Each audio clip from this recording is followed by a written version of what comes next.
Assalamu alaikum rahmatullah ta'ala wa barakatuh.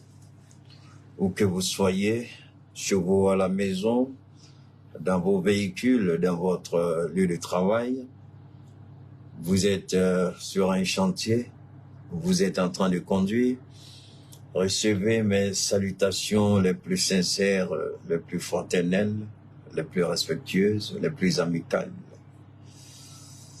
Aujourd'hui, nous sommes ce beau lundi de ce 13 novembre 2023. Par la grâce de Dieu, nous nous sommes réveillés en bonne santé. Nous avons pu vaquer à nos occupations en bonne santé.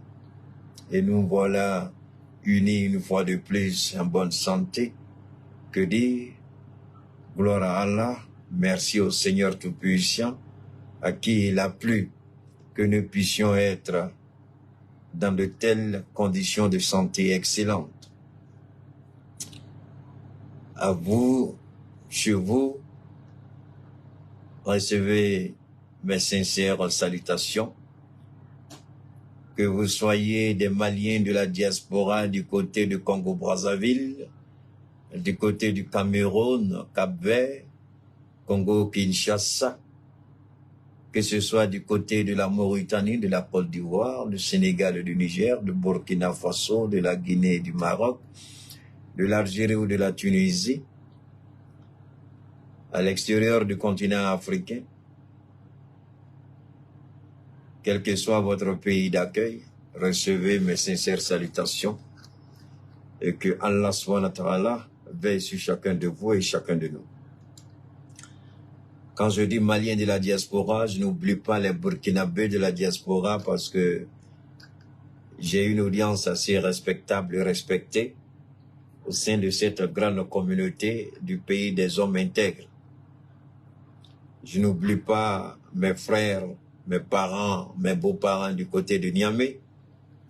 Recevez mes salutations les plus sincères, que Allah subhanahu wa ta'ala fasse grâce à chacun de vous et à chacun de nous.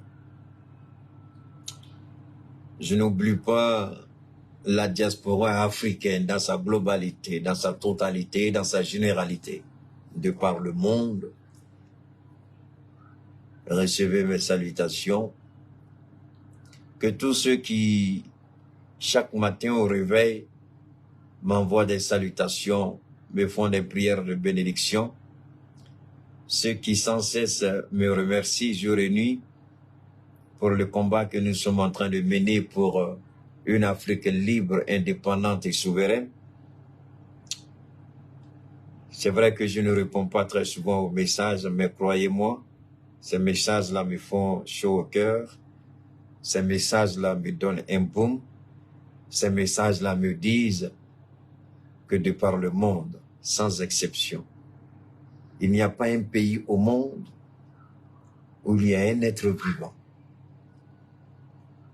où on n'en a pas, où on peut dire qu'on n'entend pas, où on n'a pas entendu la voix de Cheikh Oumar Keïta. C'est pas possible. Il n'y a pas un pays sur terre où il y a des êtres vivants, où on qu'on puisse dire qu'on n'a pas écouté, on n'a pas vu Cheikh Oumar Keïta. C'est pas possible. Alors c'est grâce à vous, grâce à vos partages, c'est grâce à vous, grâce au relais, à ce formidable relais, à ce rouleau compresseur, vous qui partagez sans cesse, vous qui à travers vos partages permettent, n'est-ce pas, qui permettent bien entendu, Keïta, oui, vos partages permettent à bien des personnes de par le monde de savoir ce que nous sommes en train de construire ici. Merci infiniment. Je reçois vos salutations, vos prières de bénédiction. J'en suis ravi, j'en suis comblé. Merci infiniment. Merci. Alors partagez, je vous en prie. Le temps de vous permettre pour bien vous installer.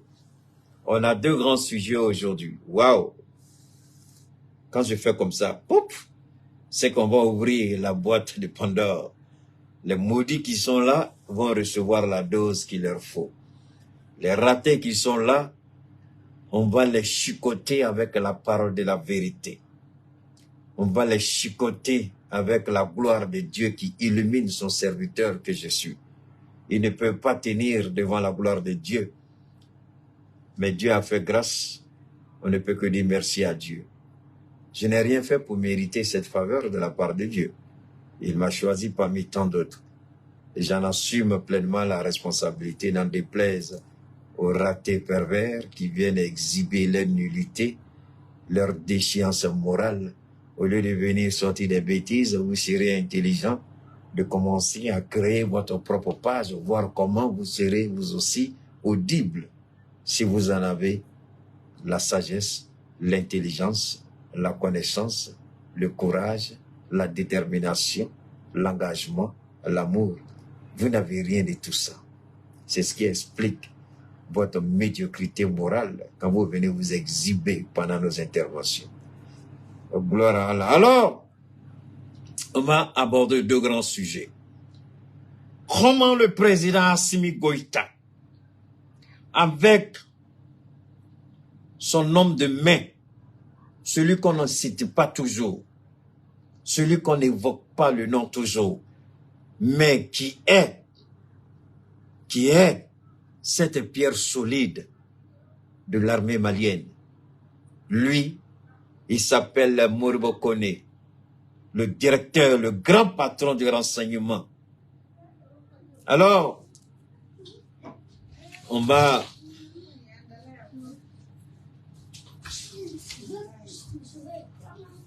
Alors donc, comme je le disais, salut à toi ma chérie Kadi, comment vas-tu? J'espère que tu vas bien du côté du Canada, merci.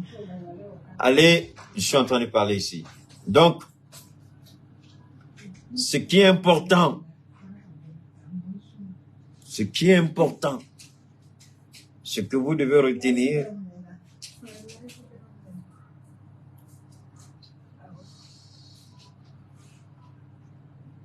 ferme la porte. Ferme la porte. Ferme la porte. Alors donc,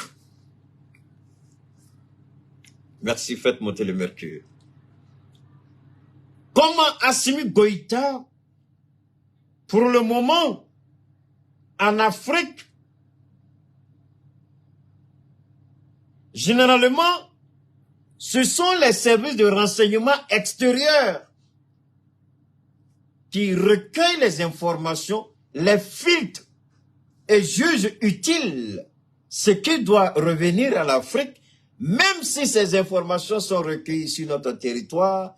On juge souvent que nous sommes indignes d'avoir accès à certaines informations. C'est pourquoi je vais demander au général Tiani, je ne suis pas contre les Américains, mais s'il peut demander lui-même le départ des Américains du sol nigérien, on va voir comment ils vont s'en sortir chez eux là-bas. Il serait intéressant que le général renégocie la présence des Américains sur le sol du Niger. Ils ne peuvent pas rester là parce que le Congrès décide qu'eux, ils restent. Donc, ils ne négocient pas avec les autorités, mais c'est le Congrès américain qui décide qu'ils restent. Et puis, ils restent.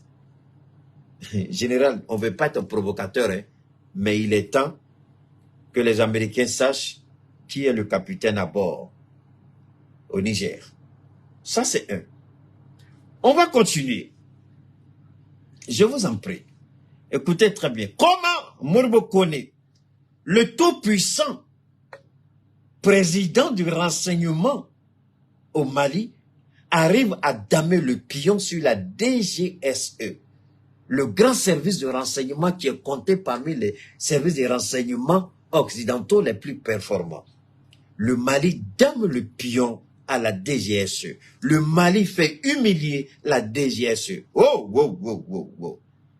Actuellement, là, on parle de comment le combat se déroule. On parle de l'avancée de nos forces armées à Kidal. Mais pour que cette armée avance, et je vous ai toujours dit, c'est le renseignement qui constitue les yeux de l'armée. C'est le renseignement qui constitue les oreilles de l'armée.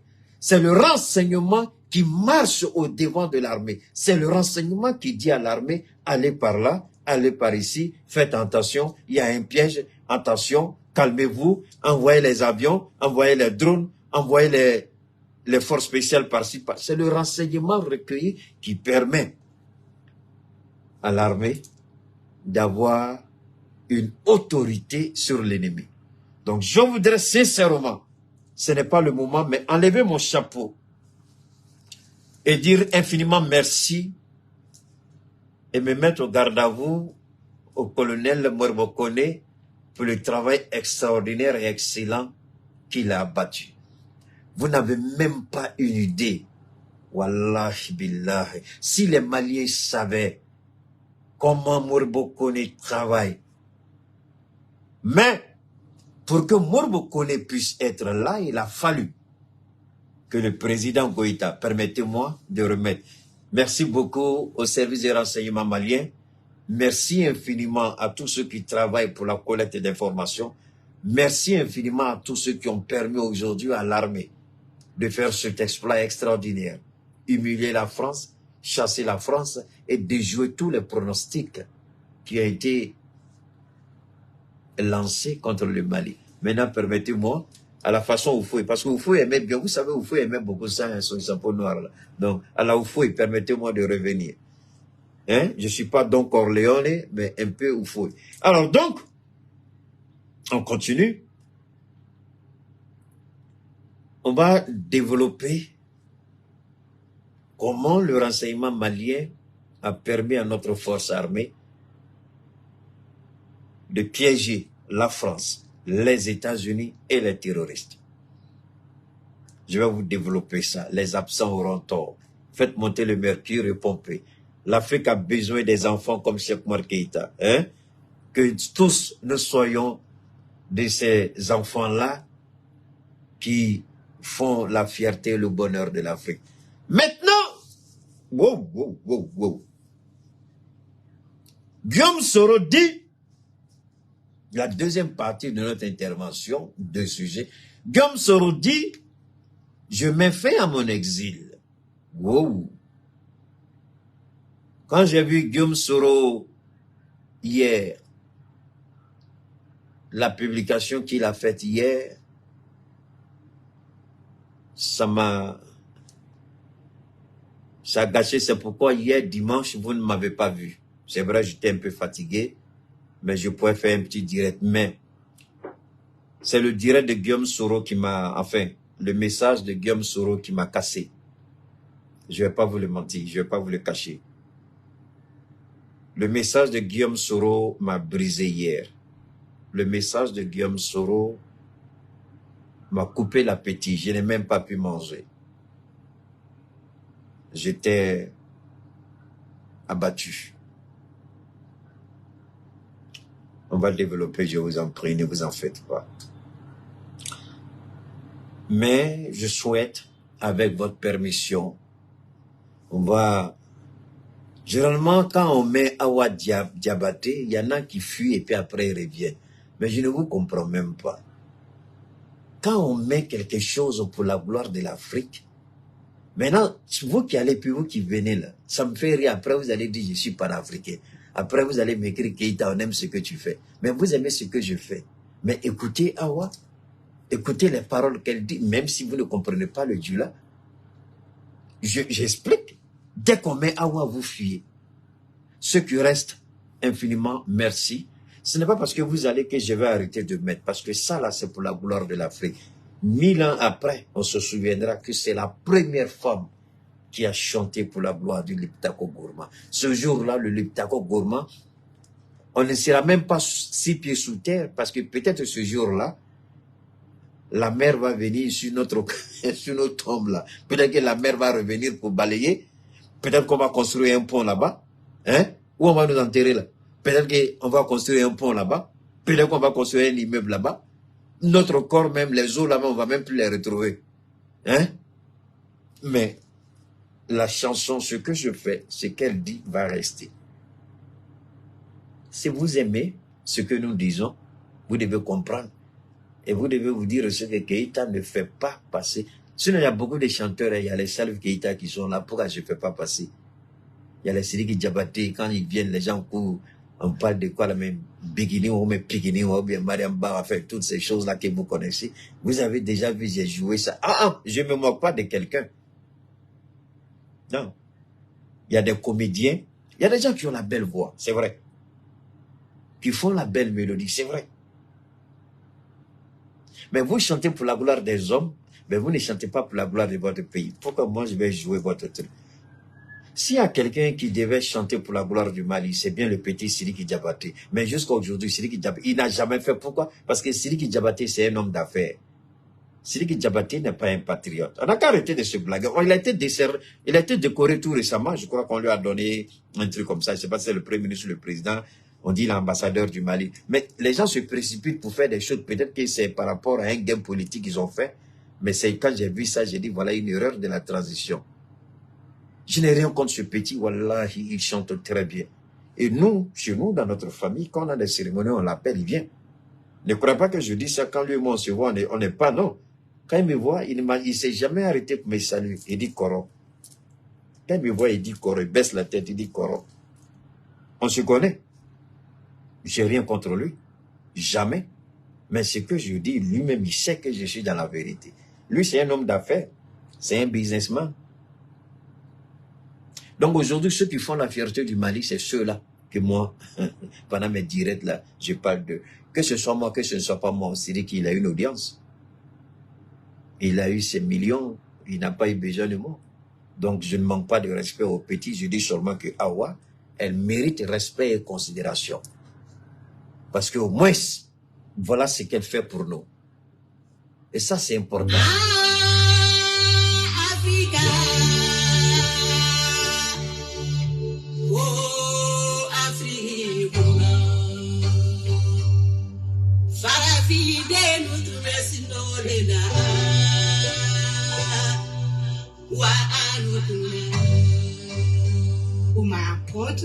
Pourquoi Ouattara veut la peau de Soroguio?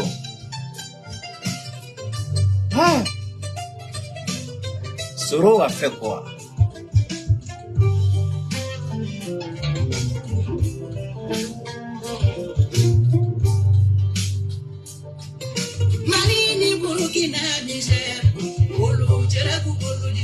Vous savez, si j'avais la possibilité de bloquer toutes les personnes qui partent quand je joue Awa, Wallah, billah, j'allais les bloquer tous pour ne plus jamais qu'ils reviennent sur mes directs. Quand on met ça, tous ceux qui vont là, si j'avais la possibilité de les bloquer, Wallah, billah, j'allais le faire. Mais c'est parce que je ne peux pas le faire pendant mon direct. Je suis rancunieux souvent, hein. Parce que moi, ça là, je n'aime pas. Ça dit, ils viennent prendre et puis ils s'en vont. Ces gens de personnes n'ont même pas leur place ici. Ils viennent, quand je parle, ils sont contents. Ils prennent 5 francs dans les pas. Encouragement, tu ne les vois pas. Mais quand tu mets pour encourager une dame qui se bat pour une bonne cause, ils s'en vont et puis après, ils courent et reviennent. Ils attendent 5-10 minutes ou bien ils courent pour aller regarder d'autres activistes sur les réseaux. Quand ils finissent d'écouter là-bas, ils se disent, ah, Keita a fini de jouer Awa Diabaté, je reviens maintenant. Et puis ils reviennent. Ça, c'est indigne de venir suivre mon direct. Tous ceux qui font ça, vous êtes indignes de suivre mes directs. Vous n'avez pas pour votre place ici.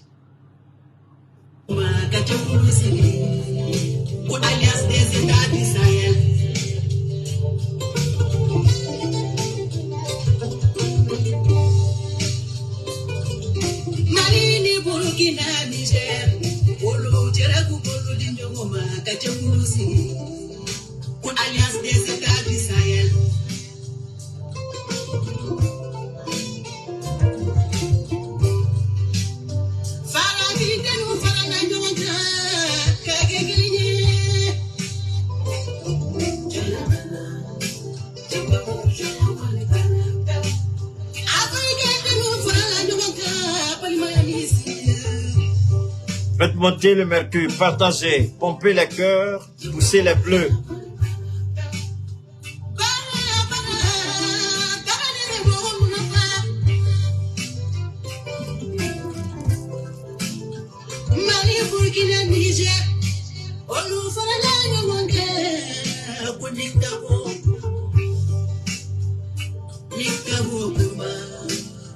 Merci Aya et Touré.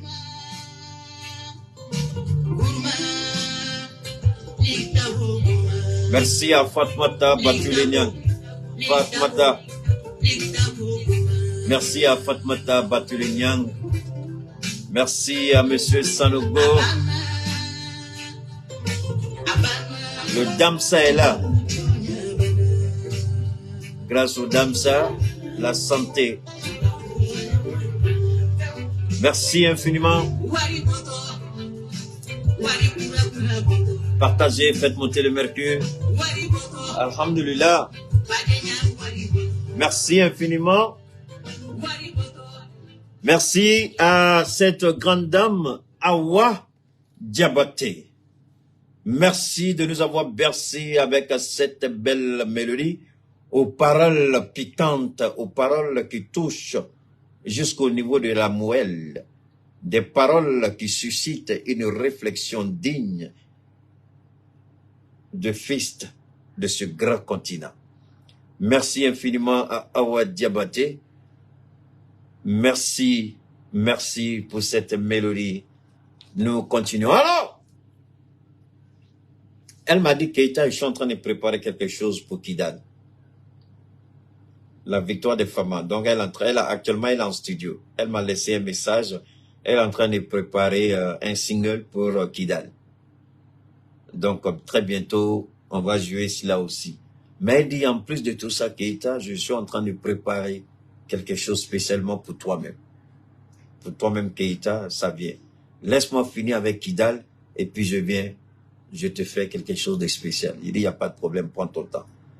Merci infiniment, pourtant on ne lui donne pas un centime, mais elle le fait par amour.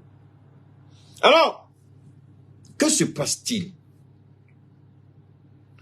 Que se passe-t-il?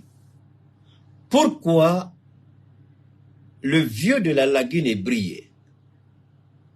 Après avoir échoué avec Assimi Goïta, après avoir échoué avec le capitaine Ibrahim Traoré, après avoir échoué avec la CEDEAO, merci à toi Fanny,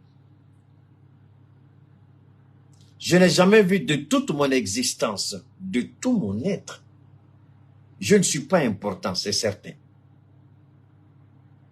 Mais depuis ma vie d'adulte, je n'ai jamais vu une haine aussi féroce que celle d'Alassane Ouattara. Une haine maléfique comme celle d'Alassane Ouattara. Comment on peut aimer, haïr? Comment à 82 ans? Comment à 82 ans? Je répète, comment à 82 ans, on peut continuer à se comporter comme un irresponsable, comme un mécréant? Seul le mécréant se comporte comme Alassane Ouattara. À 82 ans, si vous avez la grâce de Dieu, la faveur de Dieu, la bénédiction de Dieu, wallahi billahi tallahi, je le jure, au nom de Allah, le nom est trop grand pour jurer là-dessus, mais billahi, à 82 ans, si vous avez la faveur de Dieu, Dieu parle à votre cœur. Dieu vous enseigne la tolérance. Dieu vous enseigne le pardon. Dieu vous enseigne l'humilité. Non pas la tolérance sur le bout des lèvres, mais la tolérance dans le comportement. Comme l'a dit Oufoué, la paix n'est pas un mot, mais un comportement. La tolérance n'est pas un mot. L'humilité n'est pas un simple mot. La sagesse n'est pas un mot. Parlementer, caresser dans le sens du poil, mentir, manipuler et ne pas vivre. Wallah, je le jure, Allah est témoin. Si ce vieillard appelé Alassane Ouattara, ce vieillard de 82 ans, s'il a une idée de ce que Dieu lui réserve, je ne suis pas Dieu, subhanallah, je ne suis pas prophète. Mais billahi, Dieu m'a fait le don de la compréhension, de l'anticipation. Je n'aime pas l'expression prophétie. Je ne suis pas un prophète. Je dis le don de l'anticipation. Dieu me permet de voir, d'anticiper. Je préfère ça. Mais je vous jure au nom de Dieu, j'ai vu l'âme noire d'Alassane Ouattara. L'âme noircie d'Alassane Ouattara. J'ai vu la fin de Ouattara. Comment il va finir? Je ne m'en vante pas. Mais cet homme-là, il ne méritera même pas de la clémence de Dieu à l'approche de sa fin. Parce que Dieu a donné à Alassane Ouattara tellement d'opportunités pour se ressaisir. Mais il continue d'aller toujours à l'affrontement avec Dieu. La confrontation avec Dieu. Ça veut dire quoi? On a tous entendu comment il s'est réjoui, il a dansé. Après, je ne sais pas si c'est un assassinat ou bien une mort naturelle, mais après le départ d'Henri Konan Bédié, après le décès d'Henri Konan Bédié, c'était la joie chez eux. C'était la joie chez eux. Aujourd'hui, je me rappelle encore si comme c'était hier, quand j'ai vu Sorogio prendre sa voiture, il n'y avait pas de chauffeur. Il a refusé d'être conduit par un chauffeur. Lui-même, il a conduit sa voiture de service, sa Mercedes. Il a quitté l'hôtel du Golfe, qui était le camp d'Alassane Ouattara, qui était le QG de campagne d'Alassane Ouattara. Il a conduit sa voiture avec tous les risques qu'un sniper pouvait le tuer, puisque sa voiture était facilement repérable. Tout le monde connaît la plaque d'immatriculation de la voiture du Premier ministre. Il n'a pas pris une voiture banalisée pour se cacher. Il a pris sa voiture officielle, sans chauffeur, parce qu'il ne voulait pas mettre la vie de quelqu'un d'autre en danger. Il a quitté l'hôtel du Golfe. Il allait à la résidence présidentielle, sachant bien que les jeunes de Charles Blé Goudé pouvaient même l'attaquer aussi en cours de route. Sans cortège. Il va voir le président Gbagbo. Il lui dit, droit dans les yeux, Monsieur le Président, vous avez perdu les élections. Rendez-vous à l'évidence. Ce qui était loin d'être une vérité certaine, mais au regard des chiffres officiels. Je dis bien, au regard des chiffres officiels. Ce qui n'était pas les chiffres officiels, autant pour moi, parce que les chiffres officiels ont été proclamés par Yaoundé, de la Cour suprême, de la Cour constitutionnelle, pardon. Yaoundé. Donc, au regard des chiffres que lui, Sorogio dit, il dispose, parce que c'était lui qui pilotait ces élections-là. Je vais vous expliquer un peu. Après la tentative de prise de pouvoir, ils ont échoué, Sorogio et ses hommes, en se repliant sur Bouaké. Dieu seul sait ce qu'ils ont pu commettre comme crime. Ils se sont repliés à Bouaké. Et l'armée française est venue en soutien à la rébellion et s'est interposée entre les belligérants, c'est-à-dire entre l'armée régulière de Côte d'Ivoire et les forces nouvelles de Sorogio. À l'époque, ce n'était pas les forces nouvelles. Et ensuite, la même France qui s'est interposée, comme elle l'a fait au Mali, elle est intervenue, après avoir tout mélangé, elle vient maintenant, c'est-à-dire que le pyromane qui vient jouer les pompiers. La France vient, elle rédige un projet de résolution et l'ONUCI est adopté au Conseil de sécurité des Nations Unies. L'ONUCI vient s'installer en Côte d'Ivoire comme la MINUSMA est venue s'installer. Mais ce n'est pas tout, il y a eu des négociations. Et chaque fois que les négociations aboutissent, Alassane Ouattara,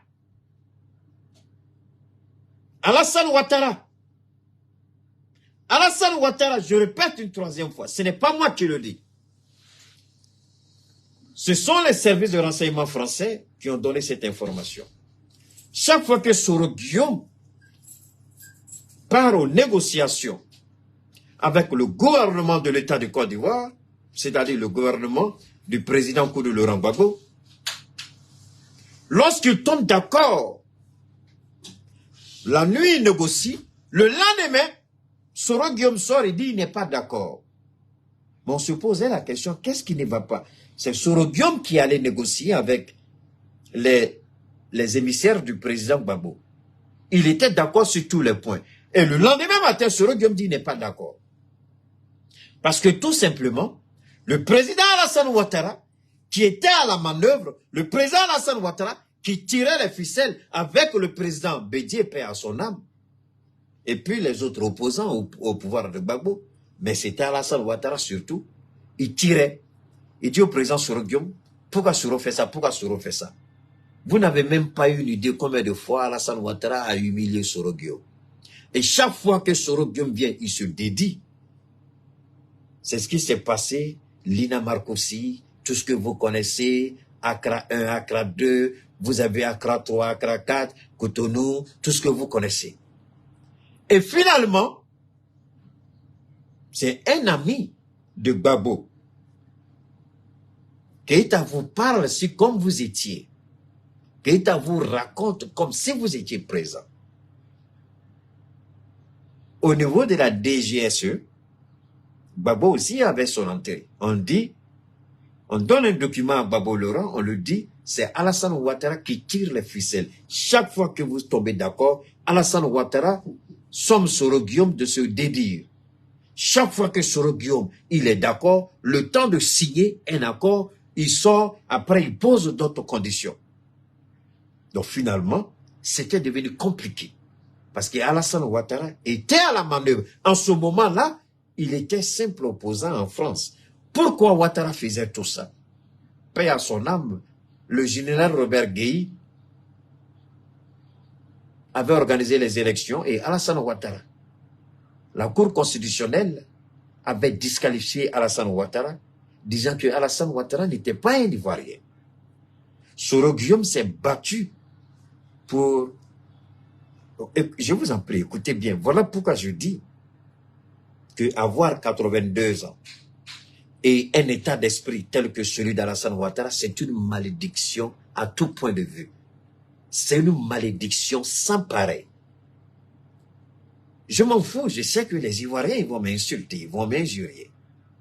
Mais la seule chose, que vous soyez d'accord avec Keïta ou pas, la fin vous saurez si Keïta était dans la révélation, si Keïta était dans la vérité. C'est la fin. Ne jugez pas Keïta au départ, mais jugez Keïta à la fin. Si vous vous précipitez pour m'insulter, c'est votre droit le plus absolu. Alors donc,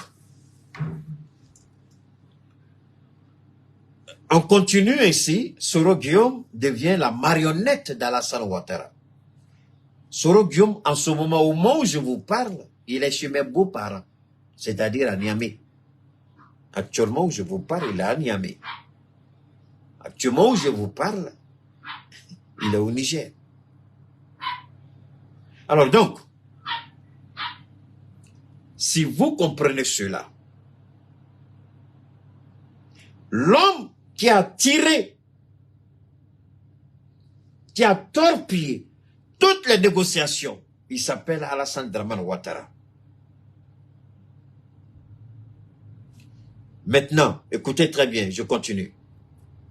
Quand Laurent Gbagbo a reçu l'information selon laquelle que c'est Alassane Ouattara, et cette information est sortie du renseignement français. C'est le service de renseignement français qui a, parce que même si c'est Laurent Gbagbo, ils ne sont pas tous mauvais là-bas, ils ont des amis, hein, ça je vous dis.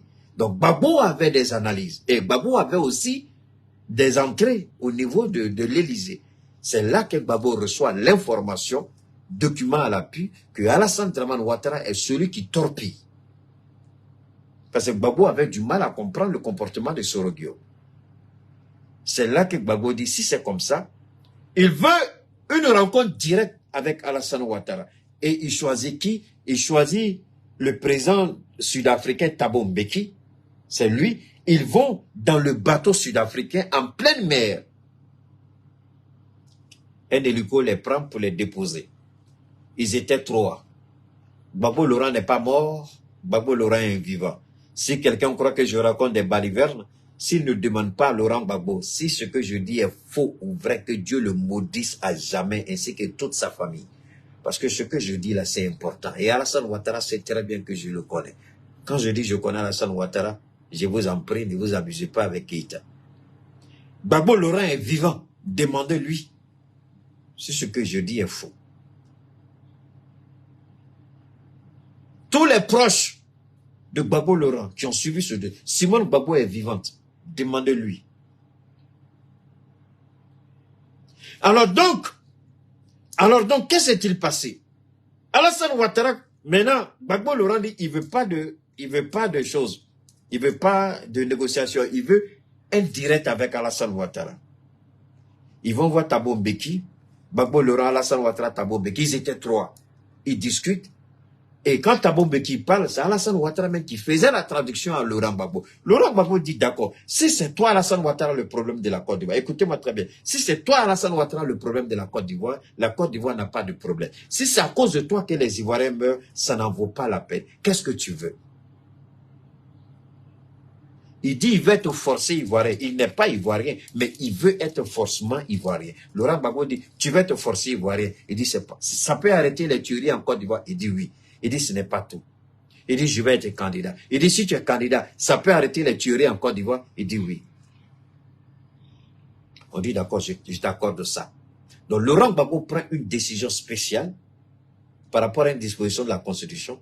Il fait d'Alassane Ouattara ivoirien et candidat. Mais pour que Laurent Gbagbo arrive à prendre une telle décision, il a fallu quelqu'un comme Soro Kibafore Guillaume, qui a donné sa jeunesse, qui n'a même pas donné. Moi, vous voyez tout le temps, quelqu'un a écrit la dernière fois, Gaussou aime beaucoup son papa, mais Gaussou, il vit pleinement la paternité, c'est-à-dire qu'il vit pleinement son père, il vit avec lui. Mais est-ce que les enfants de Soro Guillaume ont vécu quand ils avaient le même âge comme Gaussou là? Est-ce que les enfants de Soro Guillaume ont vécu l'amour paternel, c'est-à-dire non, ils n'ont pas vécu ça. Quand il enseigne sa femme là, elle va accoucher, il ne voit même pas ses enfants. Il n'a même pas vu ses enfants grandir. Comme moi, je vois Gaussou grandir. Comme vous êtes témoin de cette relation fantastique, extraordinaire que j'ai avec Gaussou. Les enfants de Soro Guillaume n'ont pas connu ça. À cause de qui? À cause d'un criminel qui est assis dans le fauteuil. C'est pourquoi Dieu, tout ce qu'il a fait de Soro Guillaume, il a empêché à Soro Guillaume, il a empêché aux enfants de Soro Guillaume, il a empêché à la femme. C'est-à-dire que tout ce qu'il a fait, grâce à lui, les enfants de Soro Guillaume n'ont pas connu la joie qu'ils devaient connaître. C'est pourquoi Dieu, les gens ne font pas des relations. Je vous ai dit qu'il n'y a pas de hasard, tout est lié. C'est pourquoi lui-même, Dieu a privé Alassane Ouattara de connaître la joie d'être grand-père. Aucun enfant d'Alassane Ouattara n'a un enfant. Aucun. Soro Guillaume, peut-être aujourd'hui, on l'a regardé, j'ai vu. C'est vrai, il a pris de l'âge. Il est pourchassé. Il fuit. Ils ont cru qu'il n'avait pas l'argent, ils allaient finir, mais il a des ressources. Même s'il a l'argent, on a tous vu Soro Guillaume amaigri, un peu vieilli. À cause de qui? À cause d'un criminel, à cause d'un assassin, à cause d'un mécréant qui s'appelle Alassane Ouattara. Mais regardez, Dieu a empêché Ouattara de connaître la joie d'être un grand-père. Moi, j'ai déjà connu la joie d'être un grand-père. J'ai déjà vu mon petit-fils, et d'ailleurs, il porte mon nom. Mon premier petit-fils porte mon nom. Ce n'est pas... Si c'est le petit-fils de mes soeurs, de mes frères... Non, je parle pour moi-même. Le grand frère de Gaussou. Son premier enfant. C'est mon fils, c'est mon petit-fils. Je parle de petit-fils biologique. Alassane Ouattara n'en a pas. Dieu l'en a privé. À cause de quoi? Son attitude, son comportement, sa haine, sa méchanceté, sa jalousie, sa rancune. C'est pourquoi qu'aujourd'hui, il subit tout ça. Mais ce n'est pas tout. Il poursuit le monsieur pour la simple bonne raison. La simple bonne raison qu'il a dit, il ne croit pas au RHDP. Et que ce n'est pas intéressant d'obliger quelqu'un à appartenir à un parti politique. Il a amené Soro Guillaume à démissionner forcément de la présidence de l'Assemblée nationale. Ce qu'il a fait. Si c'est ça que tu veux. Mais maintenant, comme le vieux, il sait, Soro il a une audience. Il est écouté. Il est aimé. Il a le verbe. Il sait comment parler. Là où lui prend ce vieux inconscient, là où il prend l'argent du contribuable ivoirien pour acheter la sympathie. Alassane Ouattara prend l'argent de Côte d'Ivoire pour acheter l'amour des Ivoiriens. Il prend l'argent de Côte d'Ivoire pour investir dans l'amour des Ivoiriens. C'est-à-dire, il achète leur amour. C'est comme si tu vas c'est comme si, c'est comme si vous achetez les services d'une prostituée ou d'un prostitué. Donc lui, il achète l'amour des Ivoiriens. Mais Soro Guillaume dit, je n'ai pas l'argent, aimez-moi tel que je suis. Voilà la seule différence. Et il sait, son petit frère qui a la gueule tordue comme lui, le nez tordu comme lui, voleur, criminel, assassin, ténébrement, lui qui assassine pour Ouattara. Même Soro Guillaume dans son sommet va le battre aux élections présidentielles. Il n'y a même pas aujourd'hui quelqu'un au RHDP qui, face à Soro Guillaume, qui peut faire le poids. Alors aujourd'hui, Soro Guillaume décide de rentrer. Nous demandons au général Tiani, c'est vrai, ils ont envoyé des hommes à Bamako. Ils ont déjà envoyé des gens à Bamako. Ils ont déjà, nos pays africains, vous savez, nos frontières sont un peu poreuses. Donc Soro vient forcément, c'est des choses qui ne vont pas se cacher. Mais le fait que Soro soit là, je vais vous rappeler quelque chose. Ceux qui, mes détracteurs, les ratés qui ne comprennent rien à rien, je vous ai dit que je suis quelqu'un, j'anticipe. Quand Alassane Ouattara avait décidé d'abattre l'avion de Soro Guillaume, lorsque Soro Guillaume, malgré qu'il y avait eu, on dit mandat d'arrêt, les pressions, Soro Guillaume a pris un jet privé, il devait atterrir en Côte d'Ivoire. Vous vous rappelez? Et on a dit que le jet, les gens étaient prêts à ouvrir le feu sur le jet, et le pilote du jet a reçu une information de ne pas atterrir en Côte d'Ivoire, sinon ils vont abattre l'avion. C'est ce qu'Alassane Ouattara, c'est l'ordre qu'il avait donné, d'abattre l'avion dans lequel se trouvait Soro Guillaume. Et Allah, un homme comme ça, là, comment Dieu doit le remercier? Un homme, et puis c'est lui qui a mis Boubou Blanc pour aller salir la terre sainte de l'islam, Arabie Saoudite. Il allait salir le pays du prophète Mohammed sallallahu alayhi wa sallam. Que la colère, Mahomet, paix, salut et bénédiction sur son nom, il ne sait pas se fâcher.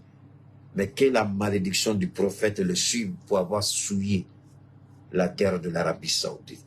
Que la malédiction de l'islam le poursuive pour avoir souillé la terre sainte de l'islam. Que la malédiction de Allah le suive et le frappe au moment où il s'attend moins pour avoir souillé la terre sainte de l'islam. Il ne mérite pas d'aller en Arabie Saoudite. Il ne mérite pas de fouler le sol de l'Arabie Saoudite. C'est un criminel, c'est un assassin, c'est un mécréant. Il a voulu abattre cet avion. À l'époque, j'avais dit quelque chose, rappelez-vous tous. J'ai dit, Soro Guillaume, viens au Mali. Assimi est prêt à te recevoir. Vous vous rappelez? Après, les gens ont fait des analyses. Ah, si vient, ce sera compliqué. J'ai dit, Soro Guillaume, viens au Mali. Je suis heureux que Soro ait entendu. On peut dire, il a entendu, non. Chaque chose a son temps. Peut-être que c'est le temps. Certes, il n'est pas venu au Mali. Je l'ai dit, il n'est pas forcément obligé d'être au Mali, mais qu'il soit dans un pays limitrophe, pas loin de la Côte d'Ivoire. Merci beaucoup, Kadi. J'avais dit ça. C'est pourquoi quand je regarde les petits pervers égarés, vous croyez que Keïta, c'est n'importe qui? Non, c'est un don de Dieu. J'avais prédit cette arrivée-là. J'avais incité Soro à venir. Si aujourd'hui Soro décide de venir au Niger, moi, Cheikh Oumar Keïta, je suis un homme comblé. Je suis une fois de plus Dieu vient d'établir la vérité qui est sortie de ma bouche, que mon appel a été entendu. Vous croyez que réellement, je suis n'importe qui? Alors, je demande au général Tiani de prendre soin de Soro Guillaume. Je demande au général Tiani. Parce que, je vais vous dire une chose. La présence de Soro Guillaume au Niger, Alassane Ouattara sait que c'est terminé. Puisque la France a décidé de se lier avec ce criminel pour attaquer le Niger, wallahi, vous allez voir que le stratège Soro Guillaume, il dit qu'il va rentrer, c'est vrai. Mais je souhaite que Soro Guillaume ne se précipite pas d'abord pour entrer en Côte d'Ivoire. Qu'il mette son service, qu'il mette son expérience, qu'il mette sa connaissance, son savoir, sa sagesse au service de l'Iptako Gourma. Je demande à Soro Guillaume, il y a de fortes chances que le général Tiani le prenne comme conseiller. Et je demande au général Tiani, si possible, qu'il prenne Soro Guillaume comme conseiller politique. Il ne sera pas déçu. Soro Guillaume est une mine d'informations. Soro Guillaume est une mine d'informations. Soro Guillaume est une mine d'informations. Je demande au général Tiani de prendre Soro Guillaume comme conseiller politique. Vous allez voir tout de suite comment les choses vont changer. Un homme n'est pas forcément bon partout. Il n'est pas forcément mauvais partout. Soro, il a payé et il est en train de payer. Il a commis des erreurs. Il a choisi la mauvaise personne. Vous n'avez qu'à regarder Soro Guillaume aujourd'hui et Soro Guillaume hier pour vous rendre compte que Soro Guillaume a payé. Je ne parle pas sous le couvert de Dieu. Non, Dieu il a son temps. Mais Dieu ne laissera pas Soro Guillaume périr entre les mains d'Alassane Ouattara. Non, ça n'arrivera pas. Donc Soro Guillaume, il y a de fortes chances qu'il soit conseiller à la présidence de Niamey, soit conseiller à la présidence au Burkina Faso, ou encore moins au Mali. Mais en tout cas, Soro Guillaume risque de se retrouver à une nomination au sein du l'Iptako Gourma. Alassane Ouattara va payer cher ce qu'il est en train de faire. Ce n'est pas seulement Soro Guillaume. Regardez, tous ceux qui sont encore en prison. Regardez, Soultoussou, les autres. Mais Dieu fera le combat de chacun au moment opportun, au moment bien. Soro n'est pas venu par hasard. Si c'est Dieu qui a guidé ses pas, et j'espère que c'est vraiment Dieu qui l'a guidé, Dieu va le relever. Dans la vie, il y a un moment où moi-même, il fut un moment où moi-même, aux États-Unis, j'ai dormi sous camion une nuit. Mais après, quand les gens venaient chez moi, les gens criaient. Ils étaient dépassés de voir la source de bénédiction que j'étais. Donc pour moi, Soro, il est prêt. Lui-même, il dit, il est prêt à ça. Il assume, il est d'accord. Mais il est temps qu'il sorte des ténèbres. Il est temps qu'il sorte des ténèbres. Il est temps qu'il soit dans la lumière. Sa vie est entre les mains de Dieu et non entre les mains de ce criminel. Parce que si Soro occupe aujourd'hui une position officielle dans l'un des pays du l'Iptako Gourma, mais c'est fini pour Alassane Ouattara. Soro Guillaume ne sera... Attention, et réfléchissez un peu. Soro Guillaume conseiller à la présidence du Mali ou du Burkina ou du Niger. Ça veut dire que Soro Guillaume sort des ténèbres, il est maintenant à la lumière.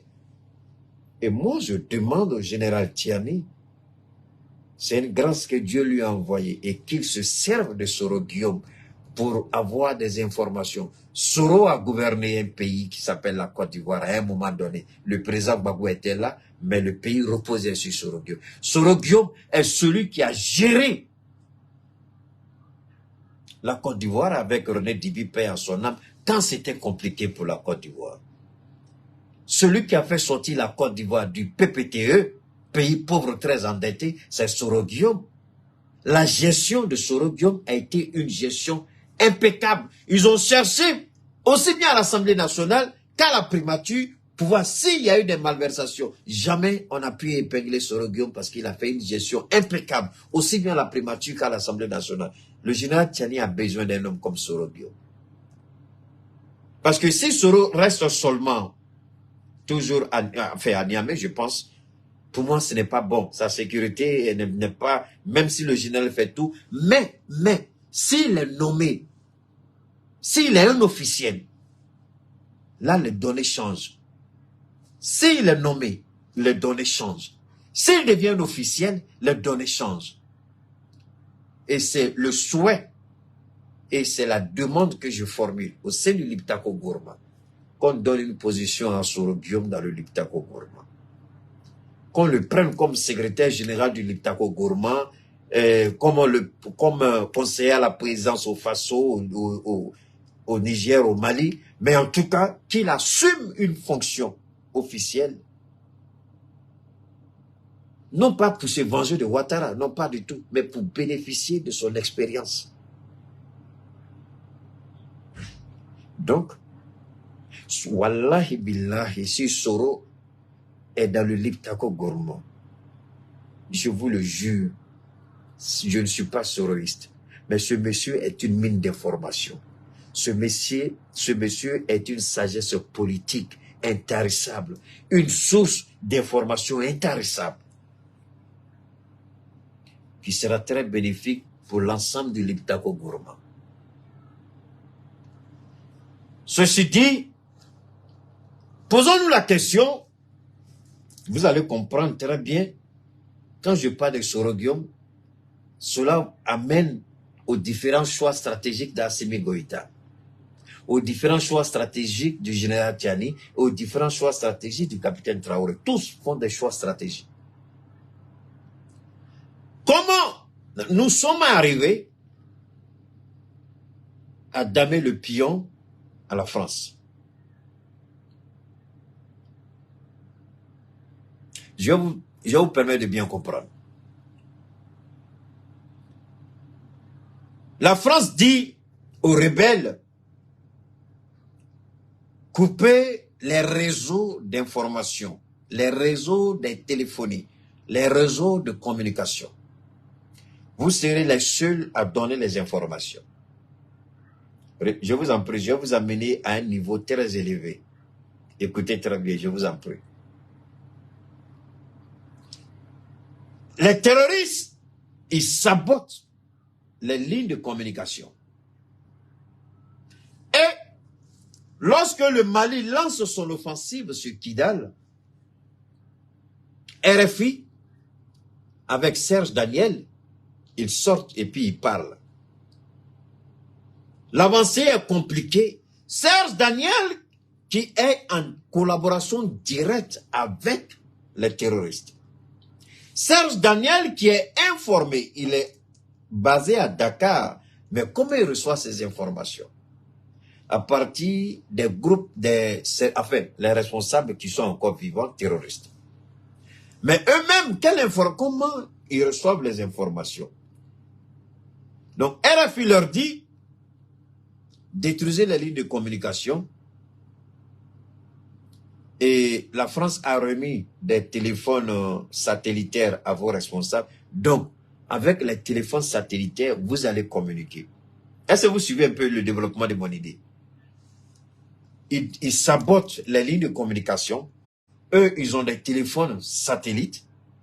Ils font des communications à partir de leurs téléphones satellitaires, mais la communication est coupée. En d'autres termes, la seule communication, c'est à sens unique, c'est la communication que eux ils donnent. Donc, suivez très bien, je vous en prie. Maintenant, les rebelles viennent et disent, ils ont laissé, écoutez très bien, ça c'est ce que les rebelles ont dit. Je ne suis pas, j'ai lu. Ça a été signé par les rebelles. Ils disent qu'ils ont laissé l'armée avancer parce qu'ils voulaient piéger l'armée. Ça, c'est RFI qui rapporte en fonction des propos des terroristes rebelles. Ils ont laissé les rebelles avancer. Ils ont laissé les Famas avancer. Donc, quand les Famas sont arrivés, j'ai oublié le nom de la ville, il y a une ville, là, ils ont dit, là, le nom est un peu compliqué. Donc, ils ont, d'après les rebelles, ils ont ouvert plusieurs fronts. Et ils ont bombardé, d'après eux, ça a duré des heures, et les FAMA ont rebroussé. Ça, c'est ce que les terroristes ont dit. Mais, l'état-major des forces armées dit, on a fait sauter toutes les lignes de défense de l'ennemi. Toutes les lignes de défense de l'ennemi. Mais ce qui est intéressant, en matière de propagande, en matière de communication, lorsque ce qu'on appelle la guerre de la communication, les images parlent plus que les paroles lorsqu'il s'agit de la guerre de la communication. Les images parlent plus que la parole. Alors, on a vu les terroristes qui aiment s'exhiber, prendre des photos, faire des vidéos. Mais au lieu de cela, à quoi assistons-nous? On assiste à des rédactions, on assiste à des propos, on assiste à des relais d'informations, Serge Daniel, RFI, France 24 et autres. Mais la réalité, nous la connaissons. Donc, comment le service de renseignement malien a pu piéger la France, les États-Unis, l'Union européenne et les groupes terroristes? Ce n'est pas aussi simple que vous le croyez, mais je vais essayer de vous donner un minimum d'informations, mais pas beaucoup, parce que il y a des informations, même si vous la maîtrisez. Souvent, on peut vous poser la question, comment vous avez eu cette information? Parce qu'il y a des informations qui restent toujours secret défense. Donc, quand vous parlez, vous tenez compte de tous ces éléments-là. Si vous pensez que l'information est très sensible, donc vous faites tout pour ne pas la développer suffisamment. Mais vous présentez juste les grandes lignes. Alors donc, pour ne pas rentrer dans le secret défense, on va essayer de fleurer pour vous permettre de bien comprendre. Alors donc, aujourd'hui, que s'est-il passé? Le renseignement malien a pris le temps, d'abord de récolter les informations sur le terrain, c'est-à-dire à Kidal, aux alentours de Kidal, au niveau de Tombouctou, la zone des trois frontières, Ménéka, tous ces autres. Le renseignement malien a informé. Et en même temps, on a eu la chance de pouvoir intercepter un certain nombre de communications. La première des choses, ce que nous avons fait, c'était quoi? C'était d'abord de laisser la France ne pas trop intervenir dans ce que la France était en train de faire au niveau de la Côte d'Ivoire, au niveau du Sénégal, au niveau du Bénin et au niveau du Nigeria. Le Mali était très bien informé, le Mali savait très bien ce que la France était en train de faire. Que faisait la France? La France était en train de convoyer des armes. Je vous ai dit la dernière fois, j'ai été approché par certaines personnes. J'ai été approché même par des Tchadiens. Quand je dis des Tchadiens, je vous en prie, ce n'est pas des camarades Tchadiens, non, non, non. J'ai été approché par des Tchadiens qui sont eux-mêmes infiltrés au sommet de l'État du Tchad et qui ont des ramifications au niveau de la DGSE, qui ont aussi des connexions au niveau de l'Élysée et du Quai d'Orsay, qui m'ont approché, avec qui j'ai beaucoup échangé. Pourquoi ils m'ont approché? Parce qu'ils ont été impressionnés par le fait que j'ai pu établir une connexion entre la fourniture d'armes par la France au Sénégal et le transfert de ces armes-là au Tchad. Comment j'ai pu comprendre ça? C'est ce qui les a surtout étonnés. Comment j'ai pu établir? Parce que pour eux, depuis qu'ils regardent sur les différentes plateformes, même les grands journalistes, ils n'ont pas encore vu quelqu'un qui a pu établir une telle connexion entre le Sénégal et le Tchad par rapport aux armes qui étaient convoyées par la France. Et c'est ça surtout qui les a poussés à venir vers moi. Et on a beaucoup échangé. On a beaucoup parlé, des heures au téléphone, on a beaucoup échangé. Alors donc, la France a convoyé des armes au niveau du Tchad.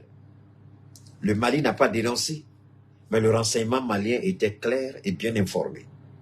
Christian Api a fait son travail, nous le disons merci. Des armes ont été convoyées en Côte d'Ivoire. Le renseignement malien le savait très bien, on n'a rien dit. Des armes ont été convoyées au Bénin. Le renseignement malien le savait très bien, on n'a rien dit. Des armes ont été convoyées au Nigeria. Le renseignement malien le savait très bien, mais on n'a rien dit. Donc, on a travaillé sur ces armes et on savait pertinemment, je ne vais pas trop développer parce que sinon je risque de rentrer dans ce qu'on appelle le secret défense. Je ne vais pas trop développer. C'est gênant, mais bon, on a envie de dire, bon, vous reconnaissez, bon, ben, c'est Keïta, vous le connaissez. Souvent, c'est compliqué. Quand c'est comme ça, tu as juste envie de t'arrêter parce que tu n'as pas envie de trop développer au risque de dire certaines choses. Tout ce que vous devez savoir, c'est que le renseignement malien était au courant de tout ça. Mais on n'a rien fait, on les a laissés. En retour, qu'est-ce qu'on a fait? En retour, on s'est préparé en connaissance des informations qu'on avait. On s'est préparé. Sur tout le front, on s'est préparé. Alors, on a fait croire aux terroristes ce qu'ils voulaient. On les a laissés espérer.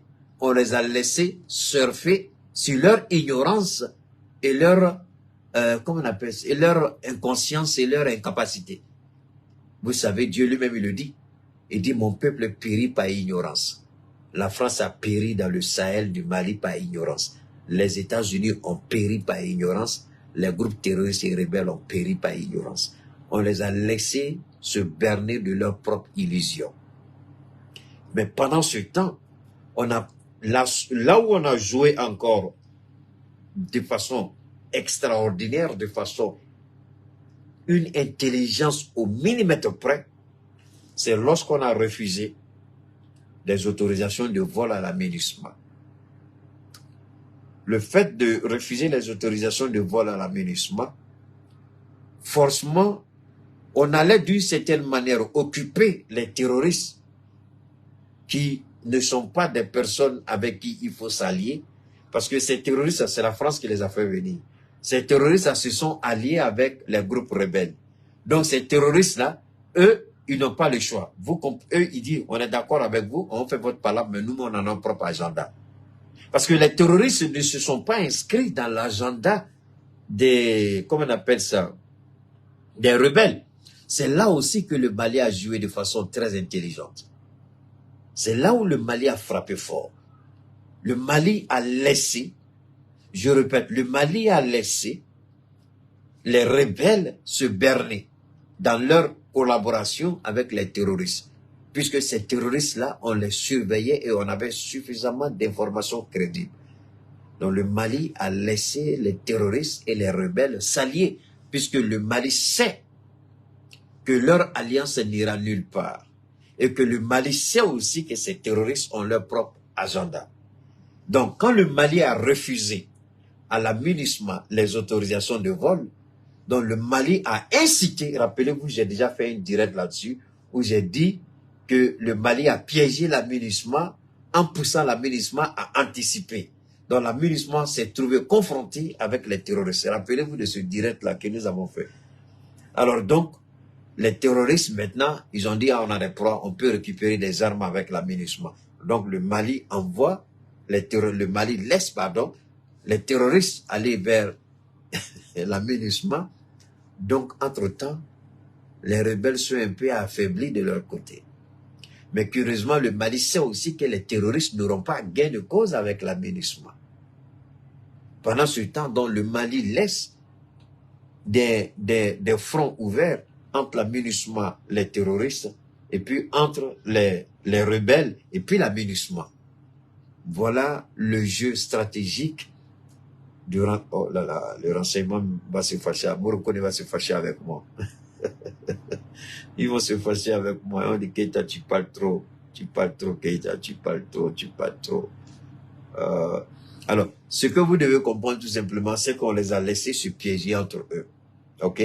Je ne vais pas rentrer dans les détails. On les a laissés se piéger entre eux. Mais là où ça devient intéressant, à un moment donné, quand les terroristes se sont repliés maintenant avec les terroristes, ils avaient leur position. Donc, les rebelles leur disent, ok, vous restez à cette position, vous défendez votre position, nous aussi, on reste sur notre position, on défend notre position. Donc, les premières attaques auxquelles le Mali a fait, les 45 minutes de combat, c'était pas avec les rebelles, c'était avec les terroristes. Les terroristes avaient récupéré des armes et les terroristes, les 45 minutes de combat que nous avons eu, c'était avec les terroristes. Parce que c'était la position des terroristes, c'était ça leur accord. Et ensuite, les rebelles, eux, ils se sont embusqués tout autour de Kidal. C'est là que les frappes de drones, depuis hier à aujourd'hui, les drones les ont frappés, les ont débusqués, les ont fait sortir de leur tanière, si on peut le dire, pour qu'ils soient neutralisés par les forces terrestres. Entre-temps, la France croyait que la force terroriste associée à la force rebelle, l'armée malienne ne serait pas en mesure de pouvoir riposter.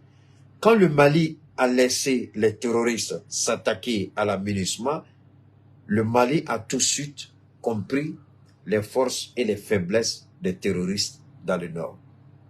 Donc, à travers ces attaques-là, soit les terroristes attaquent parce qu'ils se sentent en position de force, soit les terroristes n'attaquent pas parce qu'ils sont affaiblis. Donc, le Mali a tablé sur les deux. Je vous ai déjà fait une démonstration à travers un direct. Et on s'est rendu compte que les terroristes ne sont pas aussi comme on veut nous le faire croire. Alors que la France, à travers cette déclaration, la France voulait faire croire que les terroristes étaient mieux équipés, mieux aguerris, selon l'expression de Bazoum, mieux équipés, mieux aguerris que nous, mieux informés. Donc on n'allait pas. Là, on leur démontre maintenant que nous sommes mieux aguerris, mieux équipés, mieux informés, mieux renseignés et mieux formés surtout. Et nous, il y a la volonté, la détermination, il y a une vengeance qui est là depuis 2012. Donc, le Mali a tablé et le Mali a gagné là-dessus. Donc, nous avons neutralisé pratiquement 90% des terroristes. Beaucoup ont fui du côté du Nigeria. Maintenant, que s'est-il passé avec les armes? Il y a des armes qui ont été, il y a des armes qu'ils ont pu faire entrer. Et le Mali même a volontairement laissé ces armes-là entrer. Il y a des armes qui sont entrées. Et on savait que des armes sont entrées. Des armes par le Nigeria. À travers la fourniture d'armes au Sénégal, il y a des armes. Parce que vous voyez, il y a mon jeune frère Nyan qui a parlé d'une collaboration entre l'Algérie et les terroristes. Vous vous rappelez très bien. Bon, il y a des armes qui sont entrées. Ils ont reçu un renfort d'armes. Et le Mali pouvait intercepter. Mais le Mali a laissé, mieux vaut les laisser et puis les neutraliser avec toutes leurs armes, puisque nous savions quelle est notre puissance de feu. Alors c'est en cela-là que le renseignement devient une arme efficace en matière de lutte contre le terrorisme. Donc, on a laissé le terrorisme s'approprier, on a laissé le terrorisme s'avancer, on a laissé les terroristes on a laissé les rebelles. Au moins, ils se sont regroupés avec leurs armes. Au moins, ils croyaient qu'ils avaient les forces. Ils se sont rappelés de 2012. Ils ont dit, il n'y a pas de problème. Cette fois-ci, on va descendre jusqu'à Bamako. On les a laissés croire à leurs fantasmes. On les a laissés rêver à leurs fantasmes. Au moment où ils se réveillent, la plupart d'entre eux, 90% sont au cimetière. Il y a 7 à 8% qui sont gravement blessés. C'est tellement qu'ils vont mourir. 1 à 2% qui ont pu s'échapper avec des blessures ou des traumatismes, on ne sait jamais s'il sera un jour terroriste. Donc, Assimi a piégé et la France, et les États-Unis, et les terroristes. Mais ce qui est important, et là où je voudrais que, je l'ai dit la dernière fois, je vais le répéter aujourd'hui, les Américains ne veulent pas lâcher le Sahel. Le Sahel est une menace pour la sécurité nationale en Europe. Le Sahel est une menace pour la sécurité nationale aux États-Unis. Tant que le Sahel est déstabilisé, selon leur conception, tant que le Sahel est déstabilisé, l'Europe est sécurisée. Tant que le Sahel est déstabilisé, les États-Unis sont sécurisés. Mais lorsqu'il y aura un État fort, un État véritablement fort et puissant, alors il y aura de sérieux problèmes pour l'Europe. Si dans le Sahel, les 3 États deviennent des États forts, quand je dis fort, je ne parle pas des petits États, je parle des États, de super États bien forts, avec des moyens conséquents. Alors, en ce moment-là, eux se diront, c'est fini. En tout cas, ils vont trouver, mais, le seul problème, ils ne veulent pas avoir à discuter avec nous d'égal à égal. Ils veulent toujours discuter avec nous de supériorité à infériorité. Alors, se retrouver en face de nous, d'égal à égal, le discours va changer, l'attitude va changer, le comportement va changer, la manière de parler va changer. Alors, on ne dira plus aide au développement, on ne dira plus aide budgétaire, on ne dira plus ceci, cela. On va parler d'État respecté à État respecté. Il y aura la respectabilité dans les propos, dans les attitudes, dans les comportements. On ne verra plus le Mali, on ne verra plus ni le Mali, ni le Burkina, ni le Niger comme étant des petits pays qui ont besoin d'aide ou de soutien budgétaire. Non, mais on les verra comme des États forts, comme étant des semblables, comme étant des États qui sont égaux. Alors, ils ont peur de ça. Ils ont peur de voir une Afrique développée. Ils ont peur de voir un Mali fort, un Burkina fort, un Niger fort. Ils ont peur de nous voir nous assumer. Donc, il faut créer la déstabilisation dans le Sahel pour éviter que nos États deviennent des États forts. Parce que si nos États sont forts, ils ne peuvent plus nous imposer leur agenda. Si nos États sont forts, ils ne peuvent plus nous imposer leur volonté. La question des droits de l'homme, on s'en fiche, puisque nous-mêmes, nous sommes nés avec la question des droits de l'homme. Les menaces par-ci, les menaces par-là ne tiendront plus. Donc, il faut absolument maintenir le Sahel toujours dans une position de dépendance, de déstabilisation. Voilà l'objectif qu'ils recherchent. Voilà ce qu'ils veulent. Voilà leurs souhaits, voilà leur volonté. Faire en sorte que nous ne soyons que dans une position de domination et de dominer. Voilà la réalité du Sahel. Alors, posez-vous la question, quelle est cette forme d'aide depuis plus de 60 ans?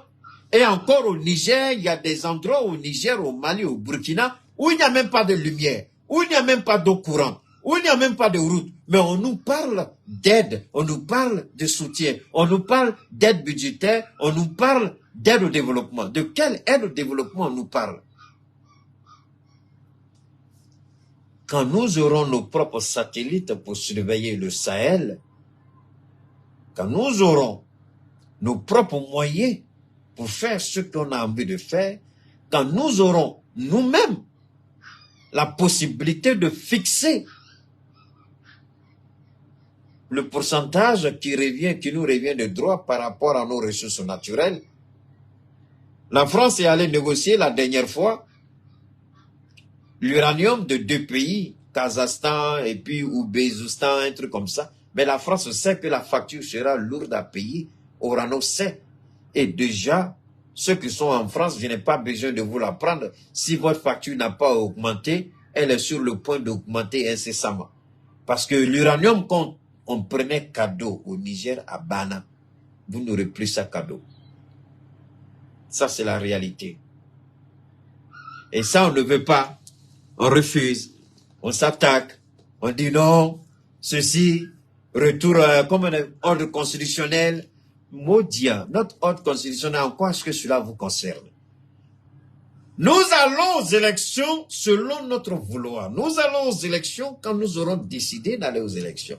Nous n'irons pas aux élections parce qu'il y a une maudite organisation appelée CEDEAO, parce qu'il y a un président vendu, irresponsable, inconscient, criminel, assassin, Alassane Ouattara, qui nous dit on va faire venir. C'est Alassane et garçon, il n'a qu'à venir au Mali pour nous dire de faire revenir France 24 ou bien RFI. Si les garçons, il n'a qu'à venir, on l'attend. S'il dit qu'il est garçon, s'il est vraiment brave, il n'a qu'à venir au Mali. Si son avion atterrit là, il n'a qu'à me dire idiot. Ce jour-là, on va faire sortir la population, on va sur le tarmac de l'aéroport, son avion ne va pas atterrir.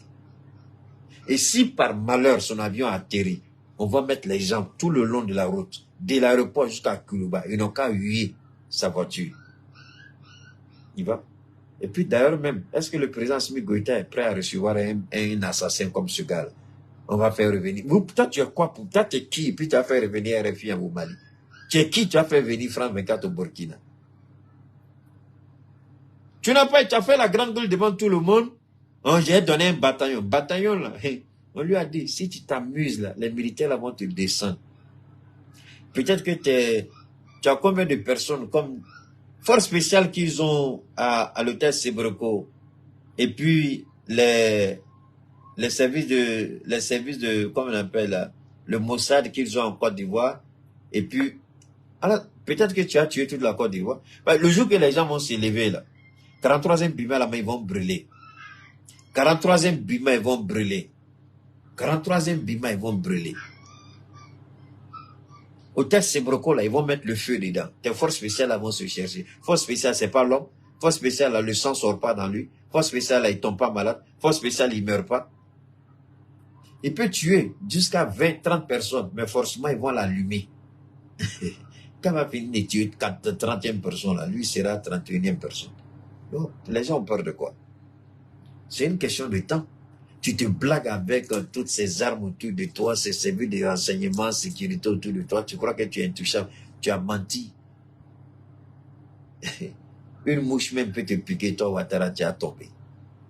Hein? Une mouche peut te piquer, tu as tombé. J'ai dit, ben, une mouche peut te piquer, tu as tombé.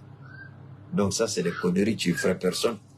Alors donc, Assimi Goïta et le colonel Morbokone, sans oublier le colonel Sadio Kamara et le général, le chef d'état-major des forces armées du Mali, je n'oublie pas du côté du Niger, aussi bien au Burkina, nos différentes forces armées sont en train de faire un travail extraordinaire, un travail sans pareil. L'Afrique n'a jamais connu ça, l'Afrique n'a jamais vécu ça, l'Afrique n'a jamais été ainsi. Dieu nous a fait le don de 3 présidents. Et je viens pour terminer en disant au président Tiani, Dieu t'a fait la grâce de guider les pas de Soro Guillaume vers le Niger. Reçois-le comme ton petit frère, mais c'est quelqu'un qui a une connaissance politique assez avancée. Je demande au général Tiani de regarder de près. Soro Guillaume peut être beaucoup utile au Niger, au Mali, au Burkina, au Liptako Gourma. Soro Guillaume peut être énormément utile. C'est une mine d'informations. Ils ont besoin de lui. S'il est rentré, il a compris. C'est un appel que j'avais lancé. Je ne sais pas si ça remonte à 1 an ou 2 ans.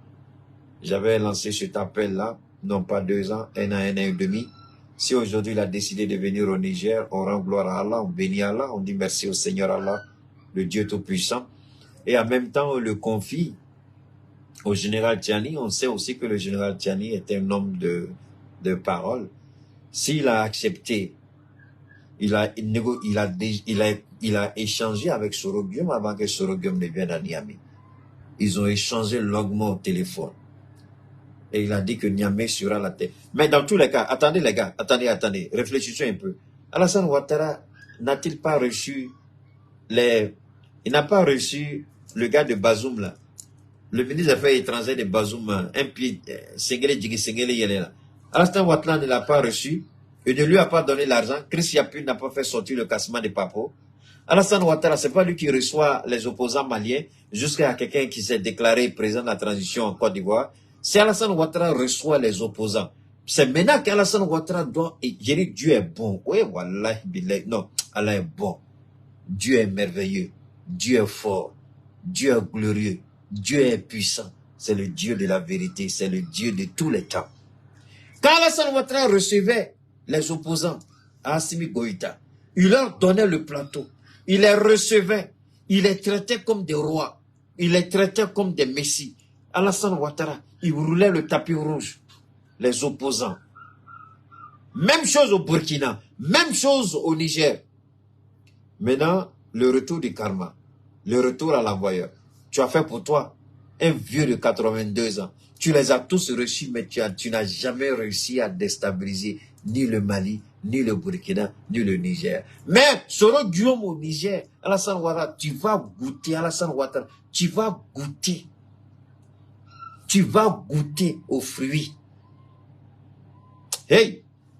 Alassane Ouattara, ton sommeil va te perturber. Alassane Ouattara, c'est fini pour toi. Alassane Ouattara, tu connais Soro mieux que quiconque. Soro Guillaume, tu es rentré. Niger, c'est ton pays, non? Tu as quel problème? Tu dis, j'ai allé en Côte d'Ivoire. Il faut rester au Niger d'abord. Tu vas aller faire quoi en Côte d'Ivoire? Le vieux, là, c'est un sanguinaire. Il faut rester au Niger. On va payer à Alassane Ouattara la monnaie. Il nous a fait crédit, on a remboursé. Soro, il faut rester. Il faut rester d'abord au Niger, au Burkina, au Mali. Il faut faire. Alassane Ouattara, il a reçu tous les opposants à ces 3 présidents. Il leur donne maison. Il leur donne argent. Ils travaillent ensemble. Maintenant, Alassane Ouattara, tu vas comprendre la douleur qui fait mal. Si tu connais mal Tiani, si tu connais Tiani Alassane Ouattara, demande aux gens de te parler du général Tiani. Wallahi billahi, si le général Tiani dit que Alassane Ouattara, tu ne seras pas président demain matin. Au nom de Dieu, tu ne seras pas président demain matin. Si on dit, Soro Guillaume n'aura rien à voir dedans. On a besoin seulement que Soro nous donne des informations. Et puis nous, on envoie nos hommes sur le terrain. Si on dit tu n'es pas président demain, on te descend. Donc comme toi, tu reçois les autres pour nous déstabiliser. Tu n'as pas vu ça venir. Tu vois comment Dieu est bon à Alassane Ouattara. Tu vois comme Dieu est glorieux à Alassane Ouattara. Tu vois, ta méchanceté, ta haine, ça va se retourner contre toi. Soro Guillaume, sois le bienvenu chez nous, mon frère. Soro Guillaume, tu es chez toi à la maison. Soro Guillaume, hein? On n'a pas dit que Soro Guillaume va faire coup d'état, oh. Parce que je suis sûr qu'il y a beaucoup de maudits, les vont dire, oh, Keita dit Soro, il est aussi. Non, non, non. C'est pas ce qu'on a dit. Alassane Ouattara, il a reçu les opposants à Assimi Goïta, non? Ceux qui ont volé l'argent du Mali. Ceux qui ont doutiné l'argent du Mali. Maintenant, si tu dis Bremen, les garçons, il n'a qu'à venir avec un mandat d'arrêt au Niger. Pour dire Soro Guillaume. Parce que là, Soro Guillaume, au moins, s'il tournait en Europe, là-bas, là, il souffrait. Il n'a qu'à venir s'asseoir au Niger. Il ne paye pas maison, il ne paye pas courant, il ne paye pas l'eau. Oh, c'est un Africain. Bon. Ma soeur, il ne faut pas te fâcher. On va lui donner une deuxième femme au Niger. Hein? Soro, il faut retrouver ta jeunesse. Le combat va reprendre. Hein? On va le mettre dans les conditions. On va le mettre à l'aise. Il faut qu'il oublie hein? Le stress qu'il a vécu en Europe. Il courait toujours, il fallait se cacher. Et général, il faut lui donner position officielle. Il faut lui donner deuxième femme Zamarma. Sa femme Tagoro va se fâcher avec moi. Il ne faut pas te fâcher. Keita s'est présenté, il s'amuse juste. Non, sinon, je suis content pour Soro Guillaume, je suis content. Très content. Alassane Ouattara, tu vas apprendre que ça fait mal. Christian Puy, pardon, mon frère, toi aussi, il faut sortir, il y a longtemps, tu ne sors pas là. Alassane Ouattara doit goûter aux fruits de la trahison. Alassane Ouattara doit goûter aux fruits amers de la jalousie et de la haine. C'est pas ce que nous on a voulu. C'est ce que tu as fait et Dieu est en train d'agir. Soro n'est pas allé au Niger pour rien. Et tu veux que nous on chasse Soro?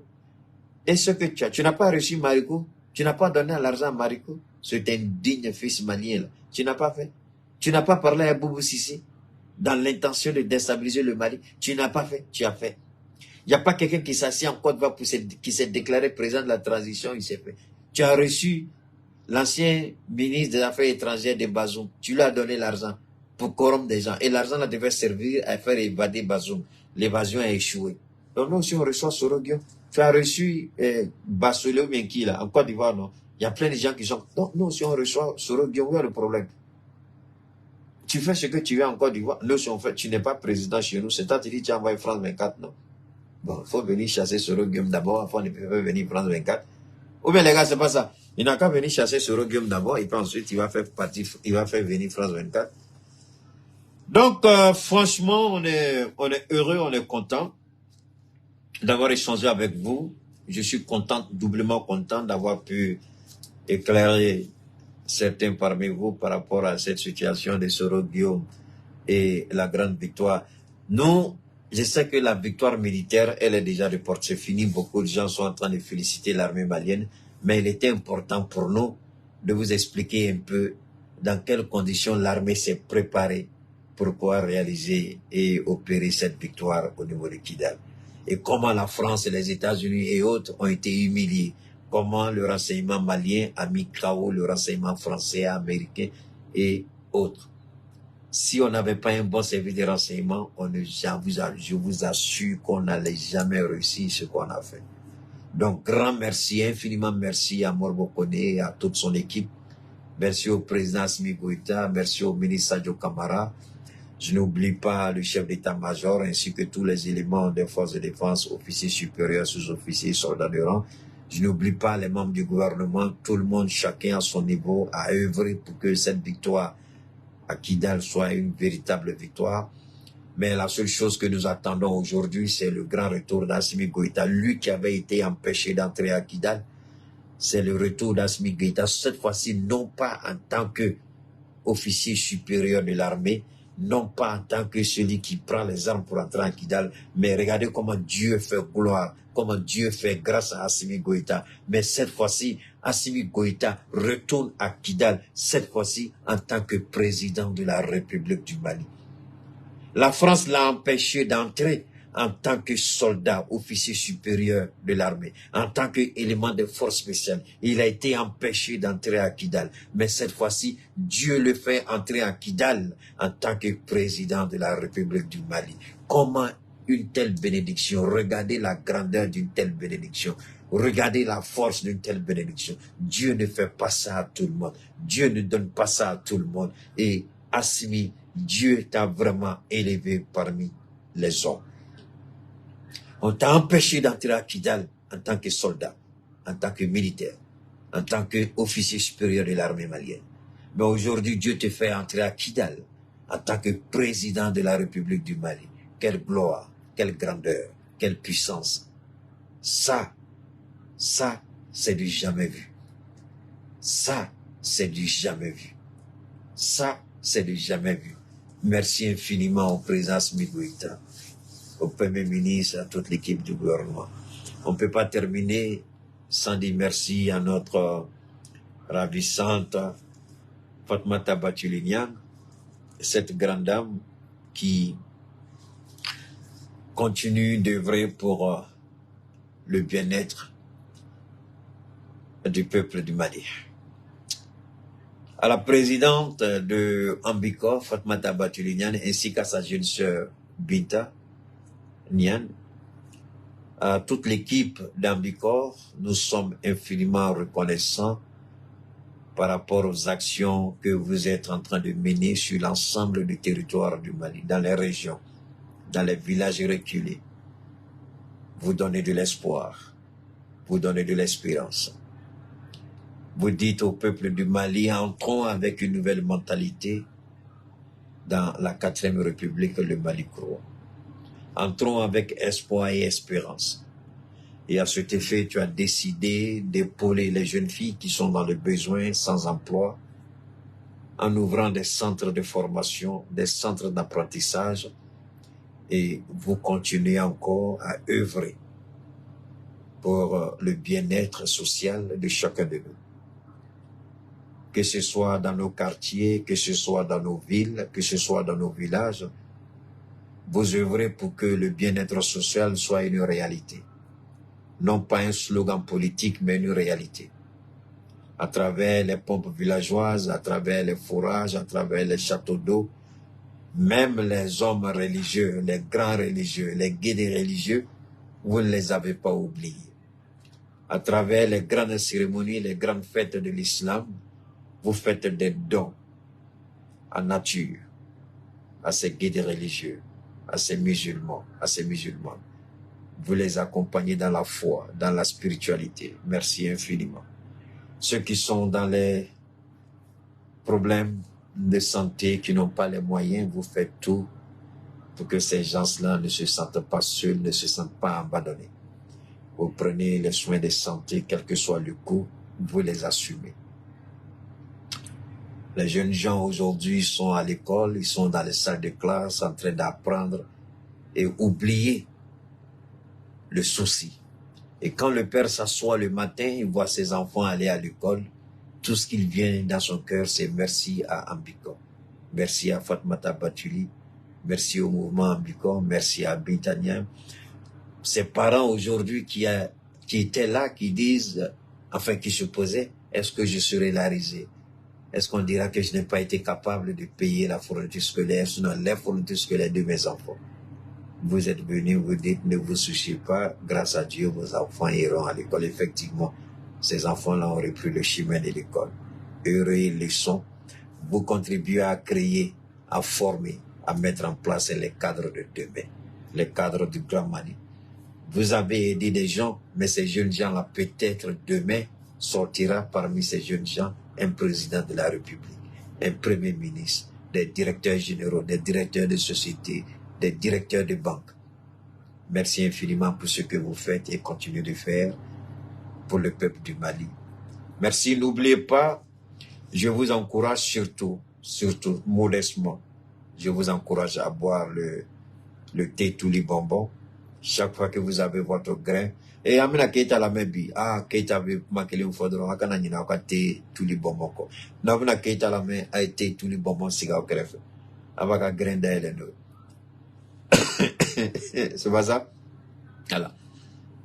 Ni dengulu be, baptême be, baro be, cérémonie d'eau be, akana nina eta boisson tous les bonbons sangana jona. Amokan takabolo. Donc, merci infiniment. Je sais que vous le faites. Je vous fais confiance. Je sais que vous achetez le tous les bonbons. Thé. Je sais que vous achetez aussi la boisson tous les bonbons. Merci infiniment. J'ai fait la demande. J'attends. Prochainement, je vais vous montrer, Inch'Allah. Je ne sais pas quand. Mais il y a de fortes chances que très prochainement, peut-être d'ici la fin de la semaine, je vais vous présenter le thé tous les bonbons et puis la boisson tous les bonbons pour que vous puissiez vous familiariser. Et chaque fois quand vous allez voilà, vous achetez. C'est une façon de soutenir Keïta, c'est une façon d'encourager Fatmata Batoulinian, c'est une façon d'accompagner le mouvement en Biko et de dire merci à Bitanian.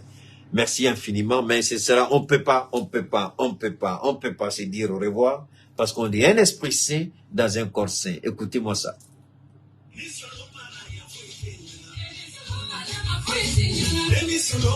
Ngache, isola ka bota ina tami? Kone nega musukuru bare fene ka sulu ne la ko musukuru na ko fene ka ta fura de jini ka dama. Fura ndo ko damsa. Ne la taro fi damsa mi sura fa ofa. Ko ge aka me shene foge ka fura de ma mu me fere nura femuna. Ko musu tiendo. Fura en kai ko so fura en to ko de ko damsa. Kam ne fura en soro watina. Na fiara ne do bana dro meta dota. Ka damine bo julisira bela jilen fura me boli a bela jilen. Mo ko me fle ni ro dumuni manga ini ro kuma etifili oma. Ndera de shina foke. Aye fen fura na abe fenke min ka juguni ni be. Ngo dono la ne do ma do ya tirmuso shu ka kene ka fura en ka kasa. Muso ba ko ko ale danta de muso ka kono mi mbancho ko la tuguni. Nga dara la dongila e bidon kilesa. O ko fa na bidon duru de sa. Sisa ne no kera te ka sababu ke ala ne de fura kali kama. Ala baraka la bi ne ya e jawna nyemo ko sira ka papier ta ka di amana ngama ko carte professionnel o tike granza ne ko ma ke koti don frai bana mana ki farakolo fan fanfe abe do ka sama ka bo farakolo la pe ki la fia ka ke ina fo ibolo choko damsa fra la ki kado o kofe anye seseli ke fra wero la kerengere ne yara ina fo diabete ani tension ka antege da abana kisere ka wala sa anga sika mogo na fani aye ko fara damsa ko inka ne ala sona ma anga sika mogo bo o ka digun kono ko ne ngo amamu yoro ka ja sona fa ke a telephone numéro biso mi palma ke aka ne ka tufusira o besoro o to dore I mogo bala amana ke munye fura ko yin fo atasi mogo rema ibise ka sina fo ka ire wuli 75 01 63 95 walma 66 11 78 49 no ka gele mamma ibise ki se fa biribiri kata mu jangina bugu bolotantra ire krefla la e mana sina fo ka yin ngali ke mamma la bela jeli mayro Je voudrais, avant de continuer d'abord avec Suleiman Sanogo, je voudrais d'abord dire infiniment merci à mes administrateurs, à commencer par Mohamed et Bachili. Merci beaucoup Bachili. Ça, j'ai pas fini. Je voudrais dire merci à Bachili. Je voudrais merci à Angoïba. Je n'oublie pas la poupette. Ça fait un bout de temps qu'on l'a pas vue, mais j'espère qu'elle va bien. Je n'oublie pas mon cher ami Yaya du côté de Londres. Je n'oublie pas Monsieur Koné, du côté de Lille. Ils sont beaucoup, Monsieur Tunkara, qui est entrepreneur de son état. Et puis, bien d'autres parties. Je n'oublie pas aussi, mon frère, ils sont tellement beaucoup, je ne vais pas dire tous les noms aujourd'hui, mais bon, qu'il m'en excuse, prochainement, je vais dire tous les noms. Mais alors, j'ai commencé à... Bon, pas seulement que j'ai commencé, il y a des appels avec des questions précises sur un certain nombre de, je pourrais dire, de préoccupations au niveau de la santé.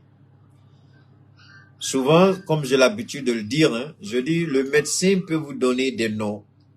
La médecine moderne va vous dire des noms, des noms, des noms, des noms, des noms. Ce sont des noms scientifiques. Ce sont des noms que les chercheurs vont vous redonner. Mais le plus important pour nous, ce qu'il faut garder en esprit, il y a une cellule souche qui est porteuse de maladies. Ça peut être le cancer, ça peut être le VIH-Sida, ça peut être toute autre maladie. Bon, le DAMSA, sa particularité, c'est de s'attaquer à la cellule souche, l'affaiblir, la neutraliser et puis l'évacuer de votre système.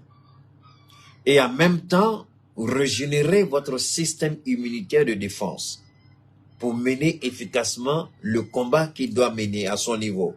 Ce n'est pas tout. Maintenant, il y a des gens, par exemple, qui ont ce qu'ils appellent l'arthrose, la drépanocytose, ceux qui ont des problèmes au niveau des os, qui souffrent. Ça peut être au niveau de l'articulation, ça peut être au niveau des os, ça peut être... Il y a aussi des douleurs neuromusculaires qui sont des douleurs qui fatiguent.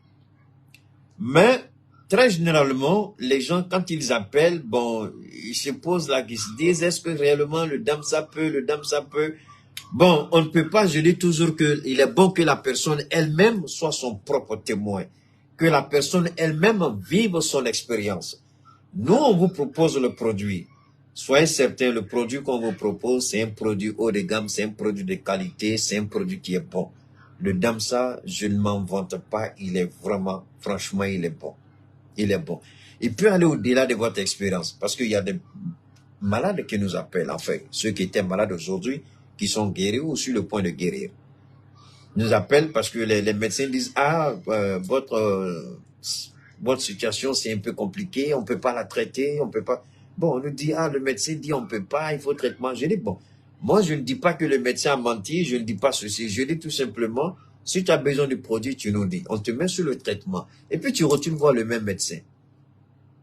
On dit que le VIH-Sida, on peut pas soigner. Mais non, vous, dans le traitement du VIH-Sida, tu retournes voir le médecin, s'il est honnête, il va dire qu'il ne comprend pas. S'il est honnête, il va dire quel médicament tu utilises. S'il est honnête, il va dire vous êtes en train de guérir, il ne comprend pas, le VIH-Sida est en train de disparaître du corps. C'est la même chose comme les autres maladies. Il y a des maladies, par exemple, au niveau des femmes, le col de l'utérus, il y a les fibromes, il y a les kystes dans le ventre. Bon, il y a tellement de choses, il y a l'ulcère gastrique, l'ulcère d'estomac, il y a tellement, on se dit, mais est-ce que le DAMSA peut? Le DAMSA est chargé d'informations, et les informations du DAMSA permettent d'identifier la maladie qui est en train de vous accabler. Et donc, il faut aller là-bas, ils sont en train de travailler. Donc, le DAMSA, donc le DAMSA, il est chargé d'informations, il pénètre, et puis il va à la recherche de ce qu'il y a comme anomalie, comme dysfonctionnement, comme maladie, ou comme infection. Et puis il fait son travail, il vous guérit. Souvent les gens sont étonnés, on dit, mais on ne comprend pas, on nous avait pourtant dit, si vous n'essayez pas, c'est comme un homme qui vient investir. Il regarde, j'ai envie d'investir, mais je ne suis pas sûr. C'est pourquoi on dit l'investissement, c'est un risque. Quand vous investissez, c'est le risque capital, vous récoltez. Et parce que vous avez pris le risque d'investir, maintenant le business vous rapporte. C'est la même chose. Si vous ne croyez pas en quelque chose, c'est difficile que cette chose soit bénéfique pour vous. Le traitement, c'est la même chose. Le traitement, c'est un investissement, même si c'est à 5 francs que vous achetez. Vous investissez votre 5 francs, mais c'est parce que vous croyez que vous allez. Mais si vous allez défaitir, ce n'est même pas la peine. Je dis aux gens, souvent les gens ne comprennent pas. Je dis, mais si vous ne croyez même pas au DAMSA, je vous en prie à cause de Dieu, gardez votre argent. C'est pas la peine. Mais si vous croyez que le DAMSA peut vous guérir, si vous croyez que le DAMSA peut faire quelque chose, alors je vous encourage à acheter le DAMSA. Mais si vous ne croyez pas, ce n'est pas la peine d'acheter.